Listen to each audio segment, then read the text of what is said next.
دو بندے ہیں جن کو اللہ معاف نہیں کرتا اس رات۔ حضور نے ارشاد فرمایا نصف شعبان کی رات کو اللہ سب کو معاف کر دے گا، ایک شرک کرنے والے کو معاف نہیں کرے گا۔ تو شرک کا تو ایلیمنٹ الحمدللہ امت مسلمہ میں نہیں ہے۔ دوسرا ہے کینہ رکھنے والا، حسد بغض کرنے والا، وہ بھی نہیں بچے گا۔ اب بتائیں کتنی بری چیز ہے کینہ رکھنا۔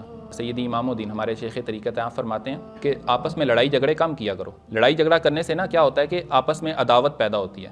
جب عداوت پیدا ہوتی ہے تو دلوں کے اندر کینہ آتا ہے، اور جب کینہ آتا ہے تو آدمی دوسرے کے غم پر خوش ہوتا ہے، اس کو نقصان پہنچتا ہے، دیکھیں نقصان پہنچا ہے، بڑا خوش ہوگا جس دن اس کے دشمن کو نقصان پہنچا ہے۔ کمال ہے، یہ تو کینہ ہے، یہی تو حسد ہے۔ آپ اپنے مسلمان بھائی کی ترقی سے جل رہے ہیں تو جیسے ہی لڑائی جھگڑا ہو تو معاف کر دیں۔ جو بندہ معاف زیادہ کرتا ہے وہ بندہ اتنا بڑا ہوتا ہے۔ اس کائنات کی سب سے بڑی ذات اللہ سبحانہ و تعالیٰ، اور وہ سب سے زیادہ معاف کرنے والا۔ اس نے اپنا نام بیان کیا غفور، میں سب سے زیادہ معاف کرنے والا ہوں۔ معاف کرنے والا کمزور نہیں ہوتا، معاف کرنے والا طاقتور ہوتا ہے۔ بدلے کی طاقت ہوتے ہوئے بھی معاف کرنا یہ سب سے بڑی بہادری ہے، ٹھیک ہے؟ تو معاف کریں تاکہ کسی کے لیے دل میں کینہ یا بغض نہ ہو۔